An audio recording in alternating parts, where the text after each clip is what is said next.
Psychology के कुछ बेहद रोचक तथ्य हैं जिन्हें जानकर आप हैरान हो जाएंगे। आइए बिना किसी देरी के आगे बढ़ते हैं। अगर आप किसी को प्यार से गले लगाते हैं तो यह पेन किलर दवाइयों की तरह काम करता है।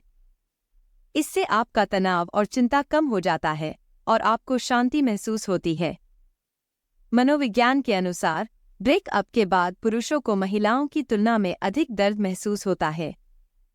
अगर आप किसी से सच्चा प्यार करते हैं तो आप हमेशा उसे खुश देखना चाहते हैं, चाहे वह आपके पास न हो।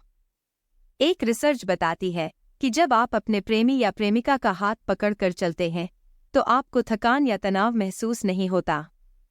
वे जोड़े जो शादी के बाद कम से कम 30 मिनट तक एक दूसरे के साथ हंसते मजाक करते हैं, उनका रिश्ता बहुत मजबूत हो जाता है। मनोविज्ञान के अनुसार जब लोग किसी समूह में हंस रहे होते हैं तो हर व्यक्ति उसी की ओर देखता है जिससे वह प्यार करता है।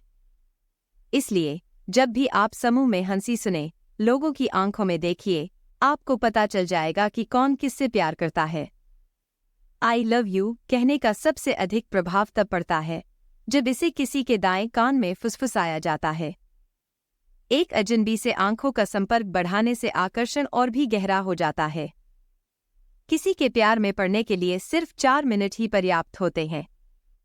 अगर कोई व्यक्ति एक साथ 2 लोगों से प्यार करता है और बाद में किसी एक को छोड़ना पड़े तो हमेशा पहले वाले को छोड़े, क्योंकि अगर पहले वाले से सच्चा प्यार होता तो दूसरा आपके जीवन में आता ही नहीं।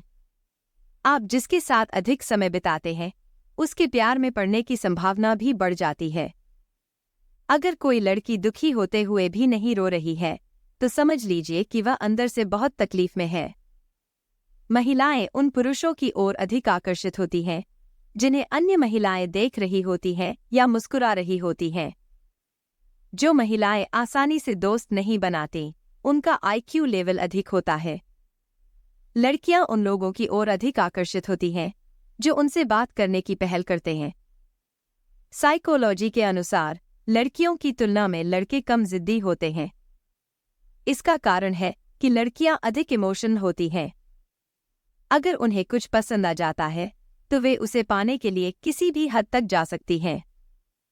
शादी में 50 लोग और मृत्यु में 20 लोगों का नियम रखना चाहिए, क्योंकि शादी में 50 से ज्यादा लोग खुश नहीं होते और मृत्यु में 20 से ज्यादा दुखी नहीं होते। बाकी लोग केवल दिखावे के लिए आते हैं। ईश्वर केवल वह नहीं है जहां हम प्रार्थना करते हैं, बल्कि वह हर उस जगह है जहां हम अच्छे या बुरे कर्म करते हैं। माफ में केवल माता पिता का प्यार निस्वार्थ होता है, बाकी दुनिया की हर चीज के लिए कीमत चुकानी पड़ती है। वैज्ञानिकों के अनुसार जो लोग दूसरों को खुश करने की कोशिश करते हैं वे अक्सर खुद को अकेला महसूस करते हैं। मुफ्त में मिली चीजों की लोग कद्र नहीं करते, इसलिए किसी काम की सही कीमत वसूल करनी चाहिए। जिस दिन आपका जन्मदिन हो उस दिन अपनी माँ को एक उपहार दें, क्योंकि वह दिन उनके लिए भी खास होता है।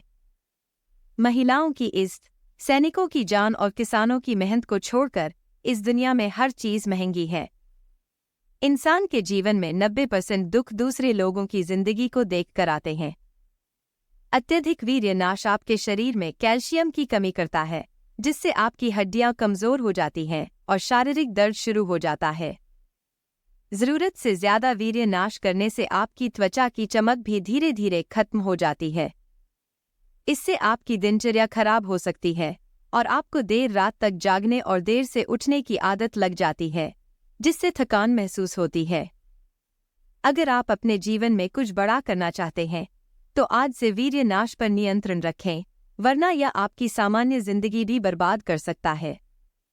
अत्यधिक वीर्यनाश करने से आपकी मानसिक शक्ति कम हो जाती है और काम पर फोकस भी खत्म हो जाता है। मनोविज्ञान के अनुसार जो लोग धूप में ज्यादा समय बिताते हैं वे एयर कंडीशन में रहने वालों की तुलना में ज्यादा खुश रहते हैं। एक अध्ययन के अनुसार खुशी के आंसू पहले दाईं आंख से गिरते हैं, जबकि दुख के आंसू बाईं आंख से। अगर कोई व्यक्ति आपके सामने किसी की बुराई कर रहा है तो इसका मतलब है कि वह आपकी भी बुराई कहीं और करता होगा। इसलिए ऐसे लोगों से सावधान रहें। जिन लोगों में आत्मविश्वास की कमी होती है वे अक्सर दूसरों में कमी निकालते रहते हैं, किसी से बातचीत के दौरान उसका नाम लेना जल्दी दोस्ती बढ़ाने में मदद करता है, क्योंकि लोगों को अपना नाम सुनना अच्छा लगता है। जब आप अकेले होते हैं तो आपको शादीशुदा लोग अधिक खुश नजर आते हैं, और जब आप शादीशुदा होते हैं तो आपको अविवाहित लोग अधिक खुश लगते हैं। दुनिया में 2 प्रकार के लोग होते हैं, एक घमंडी और दूसरा व्यस्त। घमंडी आपको अपने मतलब से याद रखेगा और व्यस्त अपनी मर्जी से बात करेगा। ज्यादातर लोग उन लोगों पर ध्यान देते हैं जो उन्हें नजरअंदाज करते हैं। बिना तकिए के सोने से कमर दर्द में आराम मिलता है और आपकी रीढ़ की हड्डी भी मजबूत होती है। एक रिसर्च के अनुसार अगर कोई व्यक्ति किसी के बारे में बहुत अधिक बात या बुराई करता है तो इसका मतलब है कि वह व्यक्ति उससे बेहद प्रभावित है।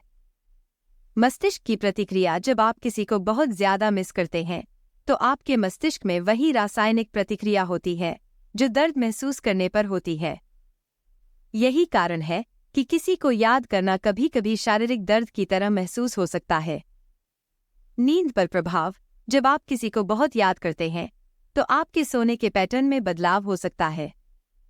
नींद आने में कठिनाई या अधूरी नींद का अनुभव होता है, क्योंकि दिमाग लगातार उस व्यक्ति के बारे में सोचता रहता है। Dopamine release. जब आप किसी को मिस करते हैं और उनकी याद में खोए रहते हैं तो आपके दिमाग में डोपामिन और ऑक्सीटोसिन रिलीज होता है। ये रसायन आपको उस व्यक्ति के साथ जुड़ाव और प्यार का एहसास कराते हैं। सपनों में आना। जब आप किसी को बहुत ज्यादा याद करते हैं तो मनोवैज्ञानिक रूप से वह व्यक्ति आपके सपनों में आ सकता है। यह आपके अवचेतन मन की कोशिश होती है कि उस व्यक्ति के साथ जुड़ाव बनाए रखे। स्मृतियों का हावी होना। जब आप किसी को याद करते हैं तो आपके दिमाग में उनकी हर छोटी बड़ी बातें और यादें लगातार घूमती रहती हैं। यह आपके मस्तिष्क का तरीका होता है उस व्यक्ति के साथ की गई बातचीत और पलों को सजीव बनाए रखने का। दूरी बढ़ाती है याद। रिसर्च के अनुसार जब आप किसी से दूर होते हैं तो आपकी भावनाएं और यादें और भी गहरी हो जाती हैं। दूरी आपके जुड़ाव को कमजोर नहीं करती, बल्कि कई बार और मजबूत बना देती है। दिल की धड़कन। किसी को याद करते समय आपके दिल की धड़कन तेज हो सकती है। इसका कारण है कि आपका दिमाग और शरीर दोनों उस व्यक्ति के बारे में सोचने पर भावनात्मक और शारीरिक प्रतिक्रिया देते हैं। समय की धुंधलाहट। जब आप किसी को याद करते हैं तो समय का अंदाजा नहीं रहता। आपको हर पल लंबा और इंतजार भरा लगता है, भले ही वह कुछ ही घंटे क्यों न हो। यह इसलिए होता है क्योंकि आपका मस्तिष्क उस व्यक्ति के बिना खालीपन महसूस करता है। संगीत से जुड़ाव। किसी को मिस करते समय अक्सर आपका मन वही गाने सुनना चाहता है जो आपको उस व्यक्ति की याद दिलाते हैं। यह गानों के जरिए आपके और उस व्यक्ति के बीच एक भावनात्मक पुल की तरह काम करता है। भावनात्मक द्वंद्व। जब आप किसी को याद करते हैं तो कई बार आप खुश और दुखी दोनों एक साथ महसूस कर सकते हैं। खुश इसलिए कि आपने उनके साथ समय बिताया और दुखी इसलिए कि वे इस समय आपके साथ नहीं हैं। यह भावना आपके अंदर भावनात्मक द्वंद्व उत्पन्न करती है।